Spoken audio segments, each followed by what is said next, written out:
Today, we turn our attention to Staten Island. Home to nearly 500,000 residents, it has a distinct vibe all its own. Known as the greenest borough, there are serious quality of life issues here, from sanitation to traffic and the urgent need to fix crumbling roads. Our guests on this Sunday, Staten Island Borough President Vito Fossella. After waging war against congestion pricing, find out what he thinks about the landmark program on its first anniversary.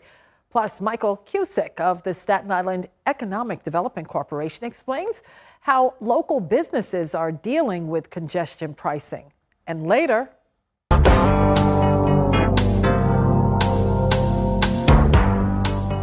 we switch gears and toast the original Law & Order on its 25th season. The TV franchise has a half-dozen spin-offs. Some of our New York One reporters, a proud part of that show's legacy. All that and more in a moment, but first, 1 year on the books, and Governor Hochul says congestion pricing has been a, quote, transformational success. But some critics say there's a downside. Here's Samantha Liebman.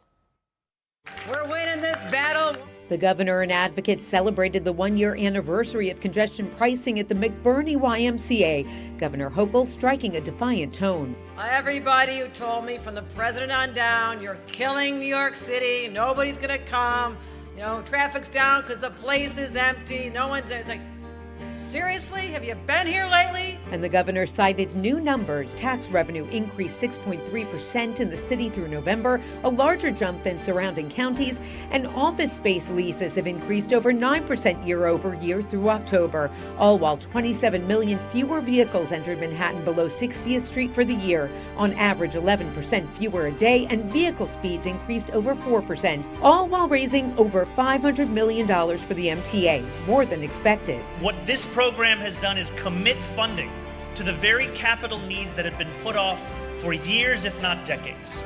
And that is funding, those are investments that can transform the day-to-day realities of a New Yorker. Those investments include over 400 more subway cars, modernizing signals on the A&C line in Brooklyn, 23 newly accessible stations, and phase 2 of the 2nd Avenue subway up to 125th Street. But these projects won't be done right away. And right now, riders aren't celebrating as they have to pay more with the MTA fare increase. I was driving and they was killing me with the congestion prices, so they force you to go through this, and now they increase the... It's too much. If I knew that exactly where the funds were going and I could see the breakdown of it and it was released publicly and not something that was behind a closed meeting, I would say, maybe I could consider it being more fair. The MTA has been open about where the money goes, but the money from congestion pricing by law must go into the MTA's last capital plan for upgrades to the system, while the fares cover day-to-day operations, most of its salaries and benefits for its employees. I think it's good for money to go to the public transportation, but at the same time, I feel like a public service should be free. That's Samantha Liebman reporting for us on this Sunday. Let's begin today's conversation with Vito Fossella, Staten Island Borough President. Mr. Borough President, good to see you. Always good to be with you, Cheryl. Thank you for having me. Appreciate it. Thank you. Thank you. And as we saw in Samantha's report, congestion pricing now 1 year in, you, sir, fought tooth and nail against this toll from happening.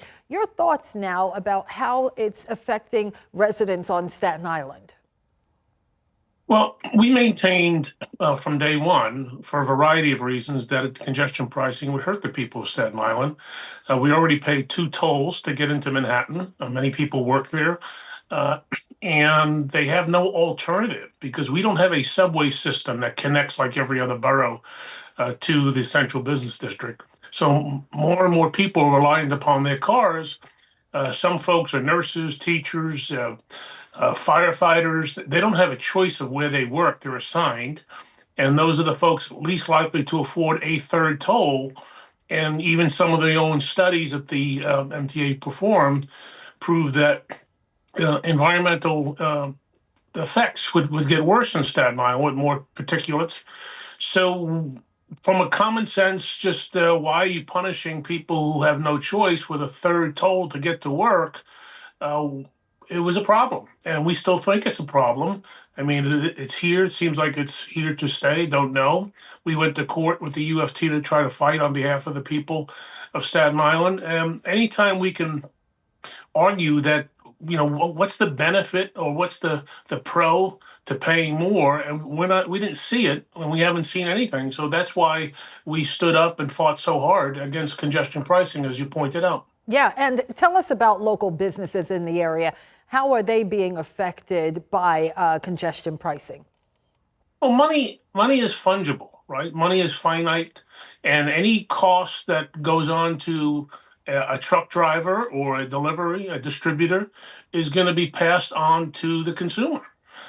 And that's what we maintained. And we also maintained that the initial price was going to go up over time, as it has done in other parts of the world where it's been implemented.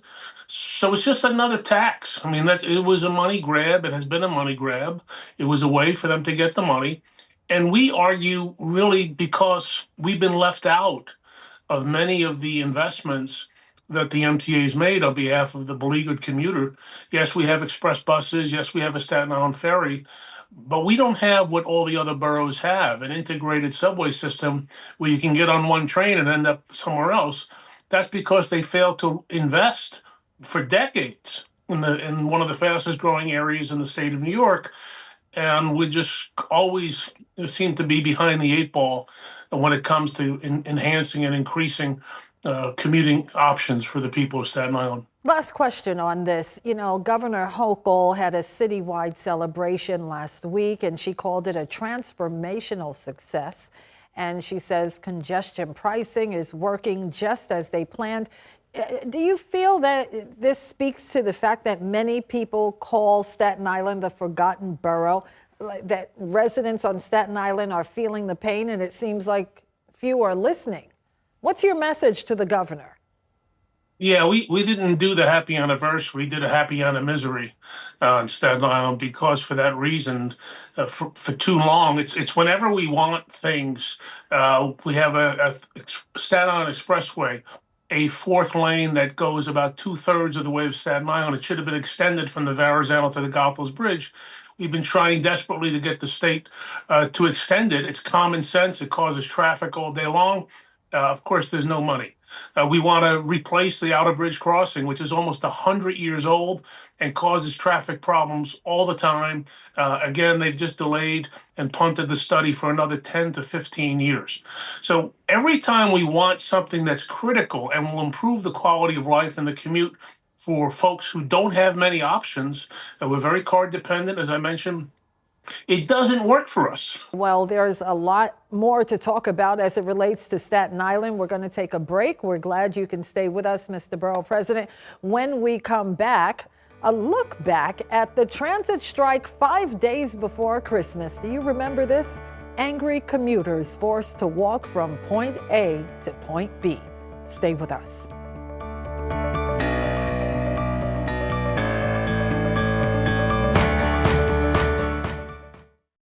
Thanks for staying with us as we continue our conversation with Staten Island Borough President Vito Fossella. Mr. Borough President, there's new leadership, as you well know, in City Hall. What do you make of Mayor Mamdani, and does he have a presence on Staten Island?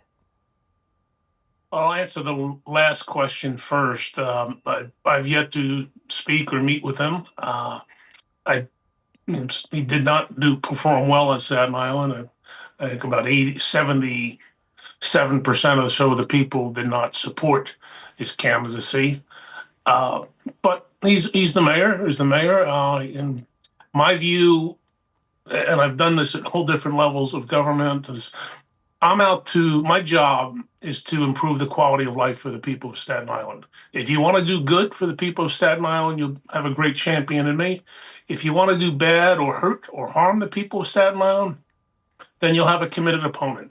And I will work with anybody who will achieve those goals of making things better for the people of Staten Island, better educations in schools, parks, safer community, public safety is always paramount, parks, you name it.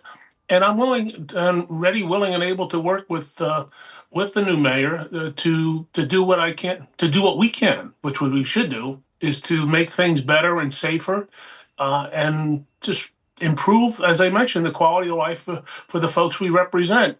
We have an obligation and responsibility to do so. I don't know, how this is going to be implemented out of the gate. I've been on record, I do not believe or embrace socialism in any form.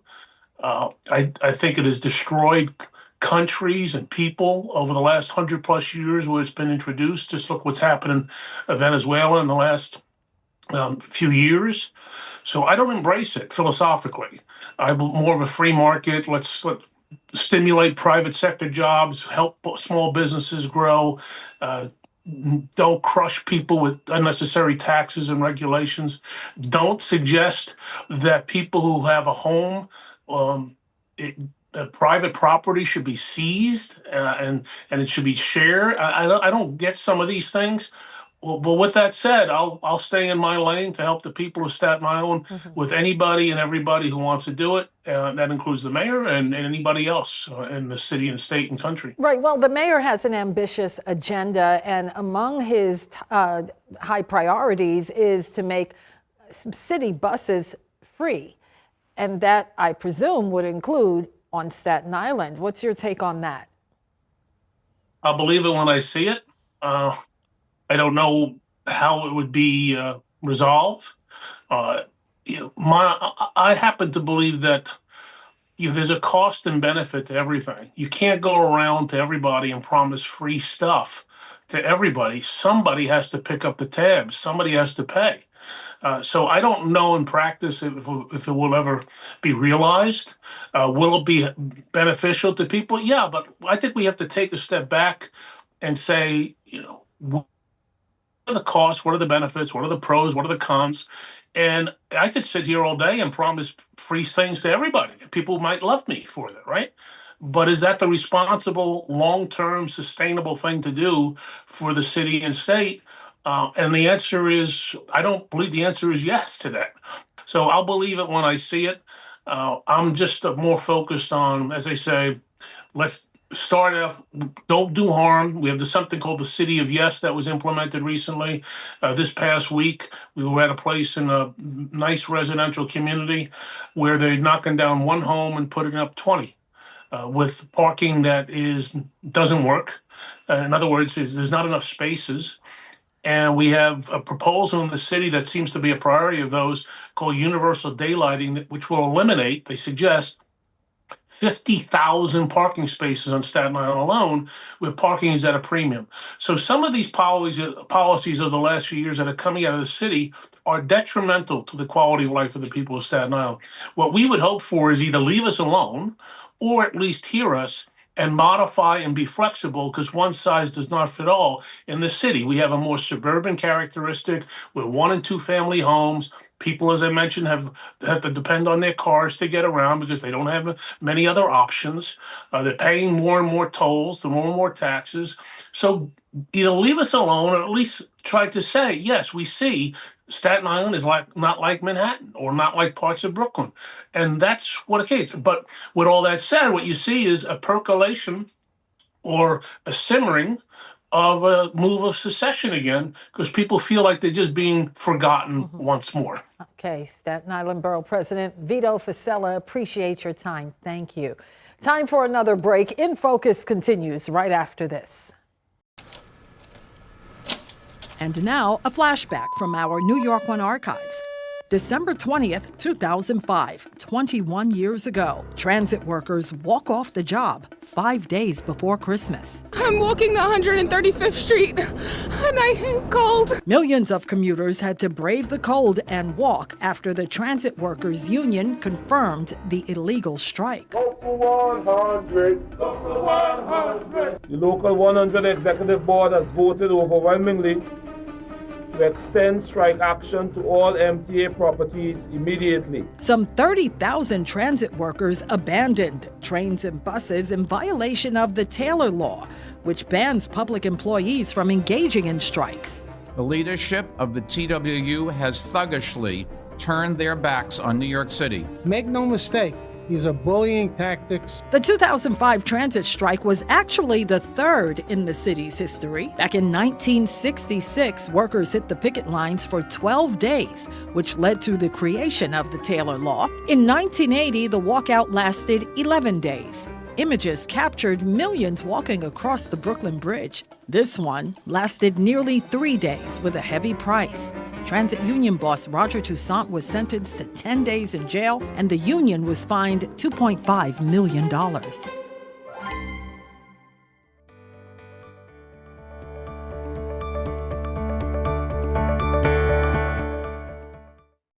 Welcome back to In Focus. Joining us now is Michael Cusick, President and CEO of the Staten Island Economic Development Corporation. And he's a familiar face on Staten Island because he was an assemblyman for about 25 years, right? Well, 20 years in the assembly, 5 as a staffer. That's right. Okay. Well, we're so glad to have you here, Michael. And we've been talking about congestion pricing 1 year in now. Sure. And give us a sense of how mom and pop businesses on the island are dealing with this toll change. Sure. You know, the announcement this week of the 1 year anniversary, and what the results have been in the last year, are promising, and they are the report from the center, from the zone area. Out on Staten Island businesses and residents have always opposed congestion pricing because it's a matter of affordability for Staten Islanders, right? The tolling of the bridges, of the Verrazano Bridge, the Goethals, the Bayonne, the Outer Bridge, and now the new tolling at the congestion pricing, that, as you could imagine, Staten Island residents and businesses were concerned from the beginning about this, right? I think that the results of what was announced this week are promising for the zone. But we would like to see, a study done more on the outer boroughs and see what the economic impact is of these changes so far on not just Staten Island, but the other areas in the outer boroughs that are similar to Staten Island, that are mom and pop businesses. Right. I assume they had to raise prices to offset the additional expense, right? We got that a lot from our local businesses, that they had to raise prices, or they had to cut hours, or they had to lay some folks off, but right now I think that they've adjusted, right? The issue for a lot of folks, Cheryl, is with the bridges we get increases every so often. They're concerned about increases also on congestion pricing too. How they then will have to adjust again. That's why I think it's important, and we have been working. The SIEDC has been working with the MTA.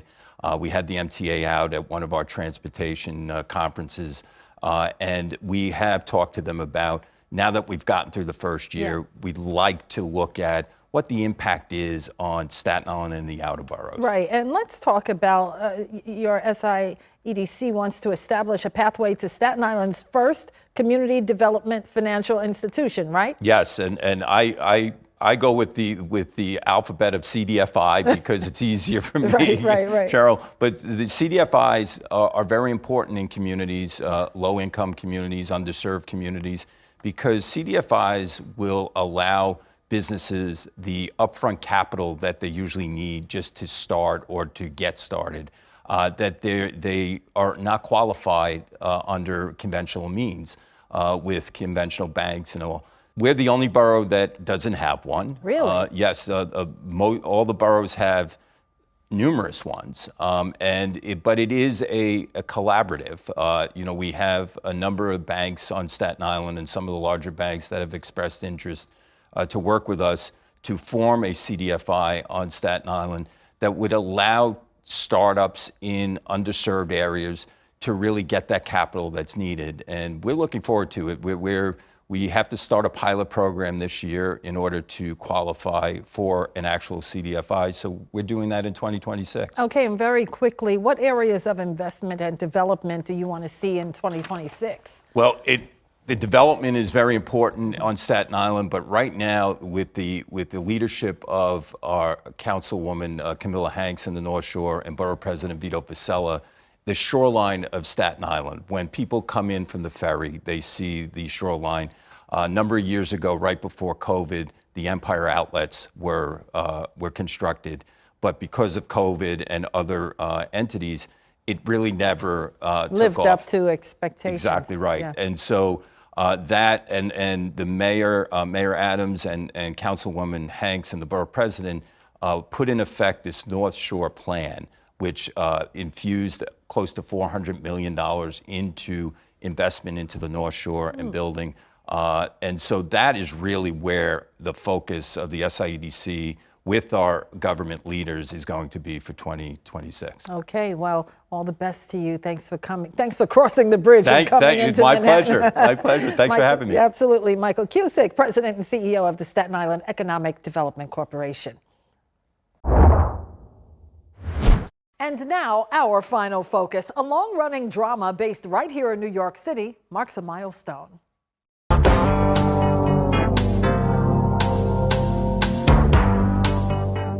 Oh, you know that iconic theme song for the original Law and Order is familiar to so many of us. The very first episode debuted in September of 1990. Now, the show took a hiatus for a few years, but now the series is celebrating its 25th season. Our Shannon Ferry was on the red carpet and interviewed a few familiar faces. I think the trick to Law and Orders is what Dick Wolf created, which I call the abridged story, which is you'll talk for a minute, then they go boom, boom, and then you jump. And it makes the viewers feel like they're seeing more of a story than they actually are. I'm just so excited to help celebrate Law and Order. 25 years is such a legacy, such iconic characters, such great storytelling, and I'm part of the universe. I'm very proud of it. Yeah, and by the way, the Law and Order franchise includes 7 different shows.